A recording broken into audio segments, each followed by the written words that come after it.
Oh, allez, t'as reconnu ici Saint-Cyr Waranga. Et nous sommes dans une nouvelle année où il y aura encore du contact. Et parlons du contact, vous êtes dans votre nouveau concept intitulé Au cœur du contact. Aujourd'hui, nous allons à la rencontre d'un champion de cette pépite-là, du MMA ici en Côte d'Ivoire, le petit Anderson Gogua. Je dis petit parce que les petits détails, mais c'est un grand champion, un grand combattant. Voilà, comme vous pouvez le constater, nous sommes au niveau de la salle EIFA Gym 225 où il s'entraîne.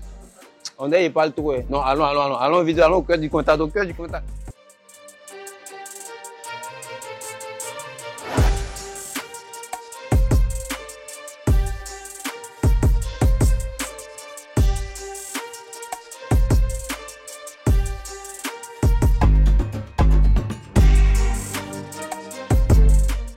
C'est comment champion, comment tu vas? Je vais bien.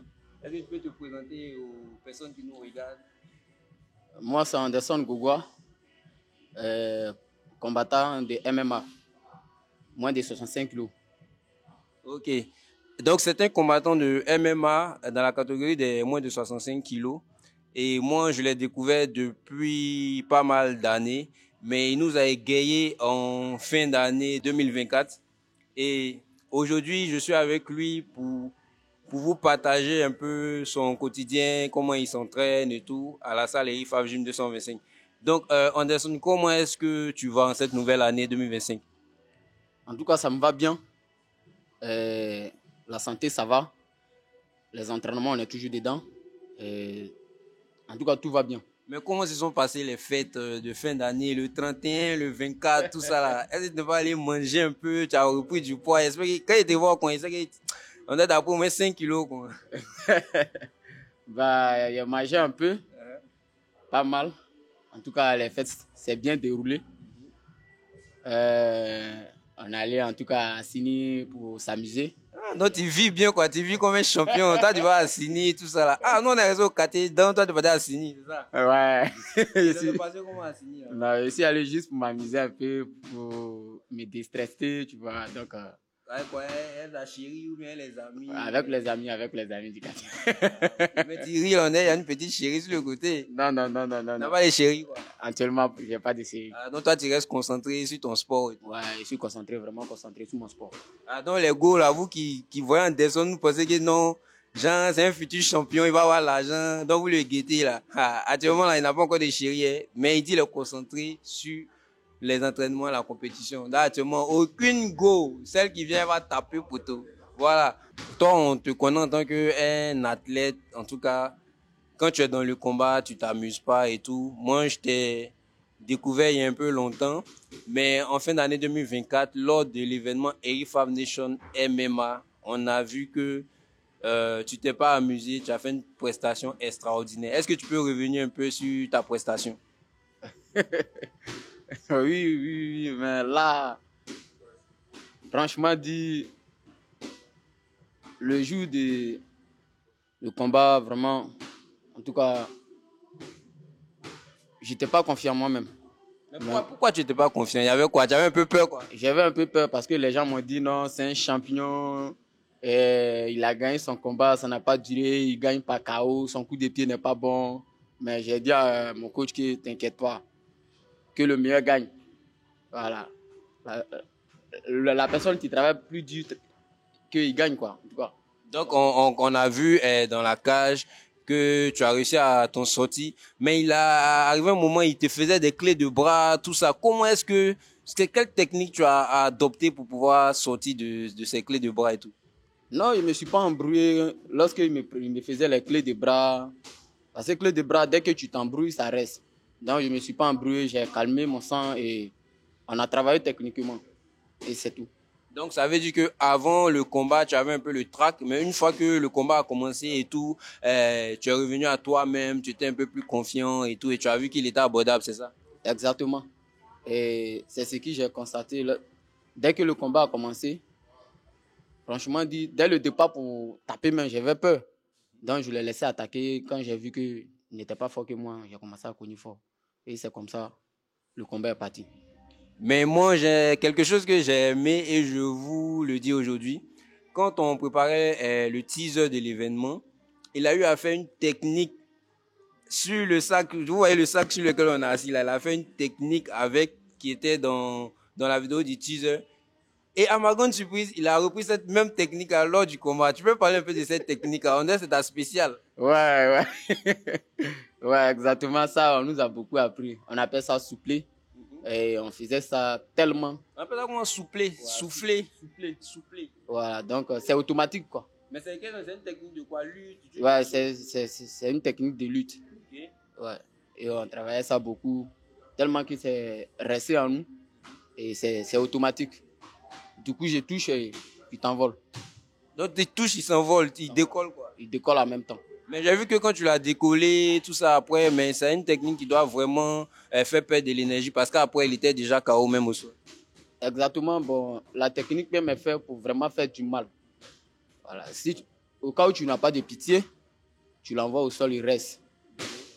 Au cas où tu veux le faire du bien, tu l'envoies tranquillement et puis allez, tu finis ton combat et il abandonne quoi? Il abandonne. Il a juste à prendre des vertiges et puis il abandonne. Donc ça, mais à part cette technique-là, est-ce que tu as d'autres techniques et tout bien? Tu veux pas nous révéler ça ici? Tu travailles en secret quoi, dans le secret, c'est ça? Ouais, là, je peux pas tout dire. Ok. Il dit, il peut pas tout dire, mais on est dans une nouvelle année et aujourd'hui, on est venu à sa rencontre, on a vu qu'il est en train de s'entraîner et tout. Et on est venu voir un peu comment est-ce qu'il se prépare physiquement, comment il s'entraîne. Il a parlé d'une technique de lutte. Mais spécialement aujourd'hui, on l'a vu plus s'entraîner avec des techniques de poing, tout ça. C'est quoi spécifiquement tu tentes de travailler aujourd'hui? Bon, aujourd'hui, j'étais là faire la bosse anglaise. Et c'est la base, la bosse anglaise. Aujourd'hui, je me suis rappelé un peu et j'ai appliqué mes techniques d'avant. Mais c'est quoi? Quand tu dis c'est la base, toi, tu as commencé par la bosse anglaise, quoi? Oui, j'ai commencé par la bosse anglaise avant de faire la lutte. Bon, je n'ai pas eu de compétition en anglaise. Voilà. Sinon, la base normale, c'est j'ai commencé par la bosse anglaise. Mais aujourd'hui, comment est-ce que tu te sens dans le MMA? Je me sens bien, pas mal en tout cas, je me sens très bien dedans. Je me sens très bien. Ok. Donc, qu'est-ce qu'on peut attendre pour cette année 2025? Quels sont les combats à venir, tes objectifs pour 2024? Pour le combat, je promets à les Ivoiriens, l'année ça là, il n'y a pas de défaite. Et je ne vais jamais arriver au troisième round. Au premier, au deuxième round, c'est un KO. Donc, pour mes objectifs, je veux que vraiment l'année ça là soit pour moi et pour beaucoup perfectionner dans ce que je fais. Je suis content. Dieu nous a gardés, on est arrivé en 2025. Actuellement, moi, je n'ai pas beaucoup à dire. Et on attend voir ce que l'année nous réserve. En tout cas, c'est tout ce que je peux dire pour mes frères. Donc, c'est ça. Ok. Vous voyez, Anderson, c'est un combattant qui n'aime pas beaucoup parler. En fait, il préfère s'exprimer à travers ses points et tout. C'est pour ça aujourd'hui, moi, je suis venu pour le titiller. En fait, c'est quelqu'un qui n'aime pas parler. C'est les gars, ils ont peur des caméras, là. Quand ils tendent le micro, ils veulent pas parler, tout ça. Donc bon, on a parlé de combat. On sait que désormais, tu es concentré sur le MMA, tout ça. Même si par moment, tu reviens à la base, qui est la boxe anglaise et tout. On quitte un peu le côté combat, tout ça. C'est vrai que souvent, vous vous entraînez pour le combat et tout. Mais à part le combat, est-ce que à côté, il n'y a pas, quand tu sors dans la rue, tout ça, est-ce que les gens te reconnaissent? Ils disent, ouais, voilà, là, c'est Anderson. Est-ce que tu sens que après ton combat, là, il y a eu quelque chose qui s'est passé, les gens ont commencé à te connaître? Si ça, effectivement, les gens me reconnaissent de temps en temps. Bah, comme je suis pas aussi connu populairement, tu vois. Donc, du coup, je peux pas dire que les gens me connaissent. Voilà, donc c'est maintenant, on va se mettre au travail à ce qu'un jour on sort devant le monde et à travers ce qu'on va montrer, à travers ça, le monde va vraiment mettre les yeux aussi sur nous. Donc, pour l'instant, quand je sors, c'est oui, ça c'est Anderson, oui, le combattant MMA, il a bien combattu, bon, c'est ça. Mais tu sens déjà qu'il y a quelque chose qui est en train de se faire, tu es en train de te positionner. Quand tu es sur ta page, par exemple, le nombre d'abonnés, tout ça, tu sens que ça augmente? Si ça augmente, ça augmente même. Ça augmente, j'ai plus d'abonnés, les gens like mes vidéos. En tout cas, pas mal. Ils t'envoient aussi des messages d'encouragement, tout ça. Si. Les Sénégalais, ouais, aussi, les Ivoiriens, bon. En tout cas, j'ai plein d'amis, même en Europe. J'ai quelques amis en Europe, tu vois.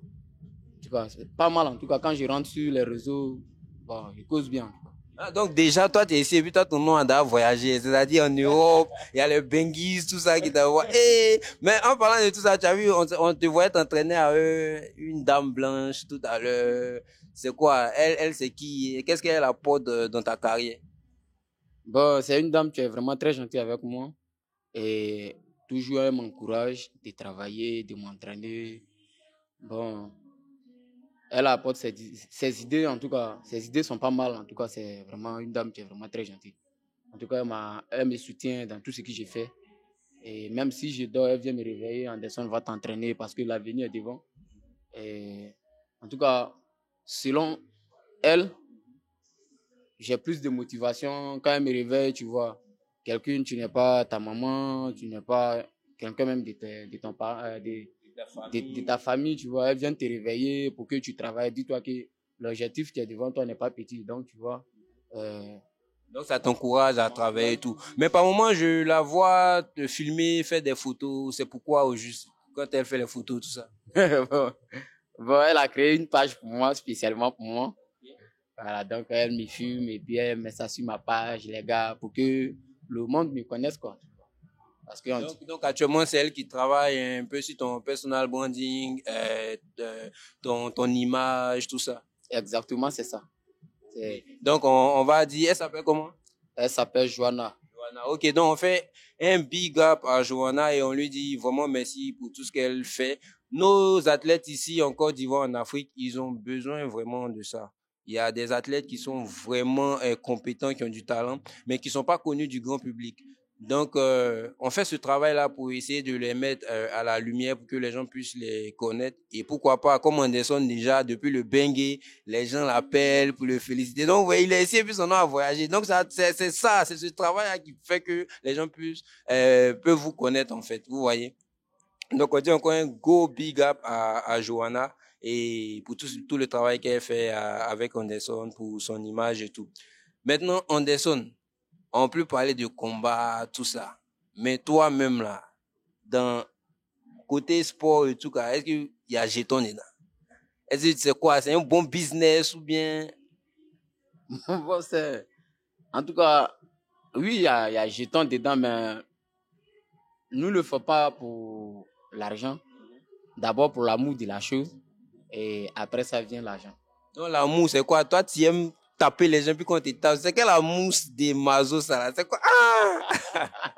Donc, c'est ça, toi, tu aimes quoi? Ouais, mais tu vois, parce que si tu mets, dès le départ, si tu mets l'argent au devant, ça ne va pas donner quelque chose, tu vois.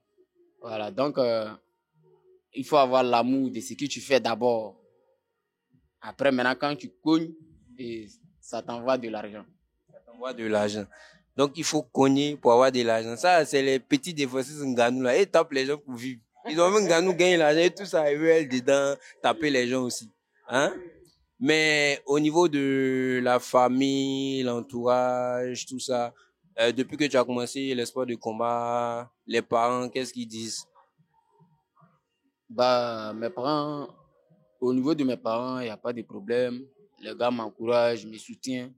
Lorsque j'ai arrêté les études, j'ai dit à mon papa, je ne peux plus bouffer son argent. Et c'est comme ça que j'ai commencé à me chercher. Aujourd'hui, grâce à Dieu, je suis dans la salle de, disons, David Coppola. Voilà. Et aujourd'hui, tout va bien chez moi. Donc, mes parents sont vraiment fiers de moi. Et les gens ont pensé que j'allais être vraiment un voyou, un drogué ou bien un agresseur, tu vois. Mais c'est pas ce que je les ai montré. Voilà. Et je les ai montré qui je suis en tout cas. Donc aujourd'hui, tu arrives à subvenir à tes besoins, mais hormis les combats, tout ça, les autres jours, qu'est-ce que tu fais à tes temps perdus? Les autres jours, j'ai fait du coaching. Et après, du coaching, je m'entraîne moi-même. Et c'est tout ce que j'ai fait. Ok, donc le coaching que tu fais, tu as dit que c'est à la salle 225, IFAF Gym 225, le préparateur physique David Coppola.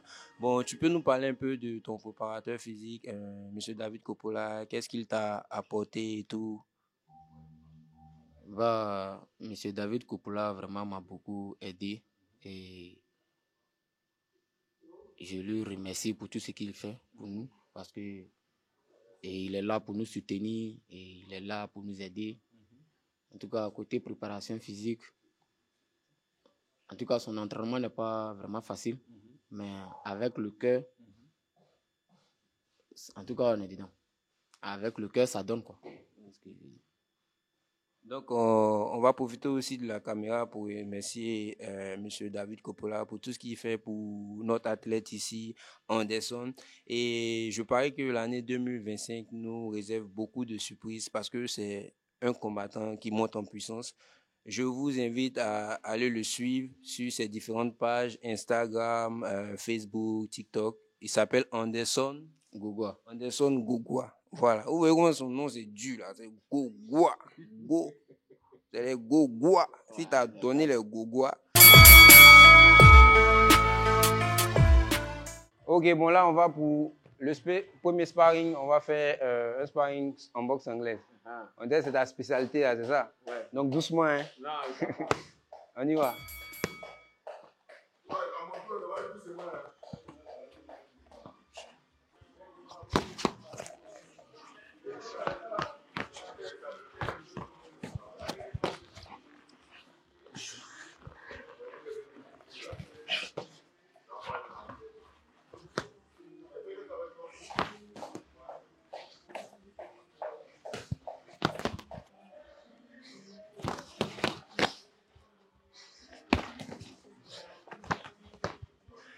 On y va, allez champion, allez on y va là, travaille. Y'a quoi?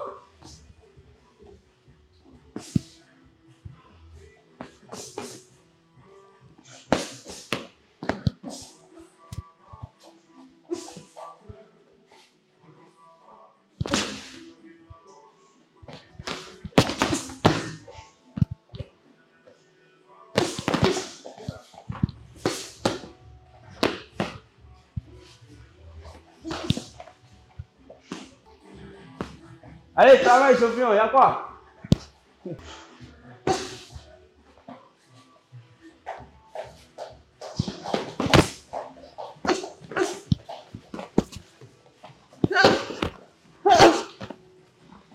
Ouais, c'est comme Anderson. Bon là, c'était le premier round. Okay. Comment est-ce que tu as trouvé? Ouais, c'est pas mal, c'est parfait. C'est pas mal?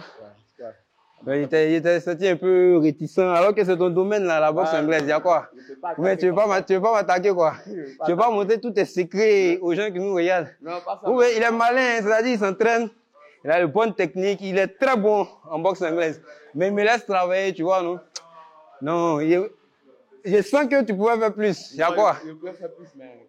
Si tu te réserves quoi? Parce qu'il y a un deuxième round. Tout à l'heure, il y a un deuxième round. On va aller en MMA. Parce qu'actuellement, c'est la pépite montante au niveau du MMA. Donc, je sais qu'arrivé au MMA là, il va monter plus. C'est ça, donc tu appelles ça comment le souplé. Tu peux être souplé à ta passer aujourd'hui sur moi. Ça ne peut jamais passer. Il n'y a pas de radon tout à l'heure pour le deuxième round. On va aller pour le deuxième round. Là, c'est MMA, voilà. On va au sol, on fait. Il sait que tu seras à l'aise. Mais il ne va pas me laisser faire. Alors, on y va. Stop. Travaille.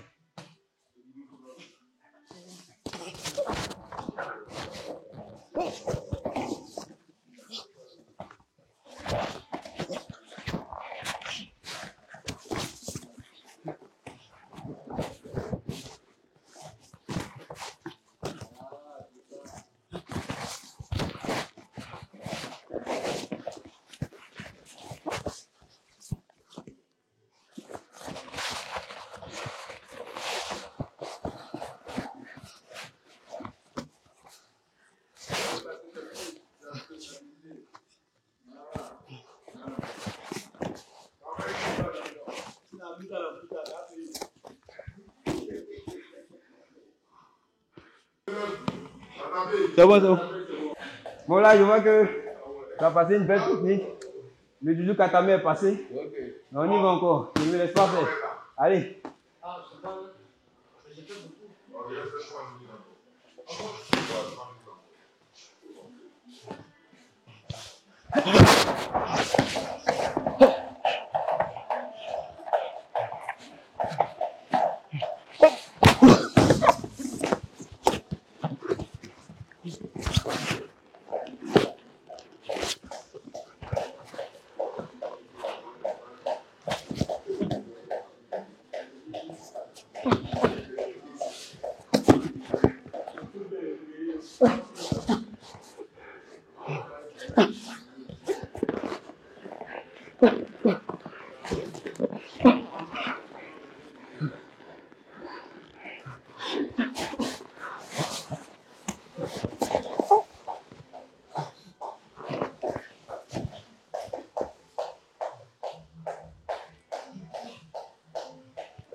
Ouais, champion, c'est comment?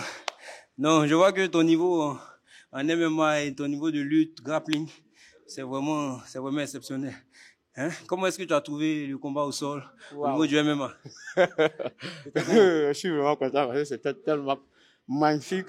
Je suis vraiment content. Tu es très content. Très content. C'est quoi? Tu as pu passer les techniques que tu voulais sur moi, tu t'attendais pas à ça? Exactement.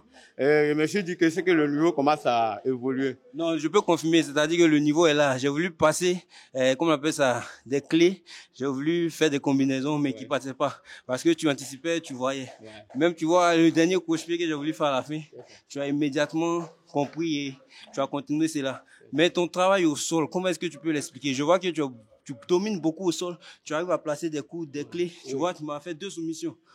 C'est ça. Au sol, vraiment au sol. Je ne suis pas aussi mal que ça. J'arrive à bien m'en sortir. Et en tout cas, au sol, je suis plus à l'aise au sol que quand je suis à quand tu es debout. Ouais. Mais ça, tu le dois à qui? C'est quel maître qui te montre tous ces secrets, ces petits topos? Parce que moi, je te connaissais en tant que boxeur en anglaise. C'était bon en boxe anglaise. Mais là, ton niveau en MMA, vraiment, c'est waouh. On le doit à qui? C'est qui ton maître? Qui te montre ces petits secrets-là? C'est Maître Pogo. Maître Pogo, ok. Pogo Amidou. Okay. En tout cas, c'est lui qui nous prend en tout cas, de mon bas âge jusqu'à aujourd'hui, mon niveau. Oui. Je suis avec lui seulement. Personne d'autre ne m'a pas encore appris autre technique. Okay. En tout cas, je trouve c'est vraiment son travail. J'apprécie beaucoup son travail. Donc, on peut voir et constater, comme vous-même vous l'avez vu lors du sparring, que vraiment il a un niveau de ouf. En anglaise, au sol. Il s'est retenu un peu au début en anglaise, mais après vous avez vu le travail au sol. Il m'a mis deux soumissions. Ouais, j'ai dû abandonner et vraiment, pour avoir toi champion, c'était un bon round. Super. Il va me montrer comment il fait le souplé. C'est le souplé, non, c'est ça? Ok. Donc, comment est-ce que tu fais rentrer ton souplé? Je dois faire quoi? Je dois t'attaquer comment? Tu m'envoies un crochet. Un crochet quoi? Gauche, droit, là? Ok. Bon, il y a la tête, il lui fait un gogoua. Actuellement, le crochet, c'est le gogoua. Il fait un gogoua, voilà. Ouais. Là, c'est de là maintenant, je développe. Et je commence à frapper. Ok. Ok. Ouais. Et tu continues. Ok. Ouais, ça, je connais ça. Le jour là, c'est ce que tu faisais. Tu tapais le gars, les matos. Ouais. Mais là, vraiment, tu m'as soulevé. Je ne sais pas comment tu l'as soulevé. Non, mais il y a fait. Pourquoi? Tu as contrôlé, quoi. Ok. Bon. J'étais avec Anderson Gogoa. Voilà, il m'a montré un peu le souplé. Mais il a contrôlé. C'est pour dire qu'il maîtrise. Hein, au fur et à mesure qu'on s'entraîne, on a la perfection, on a la maîtrise. Et là, il a contrôlé pour me montrer sa technique. Donc, on dit encore merci à Anderson de nous avoir reçus aujourd'hui au IFAB Gym 225. Et on te souhaite que le meilleur pour cette année 2025. Merci, champion.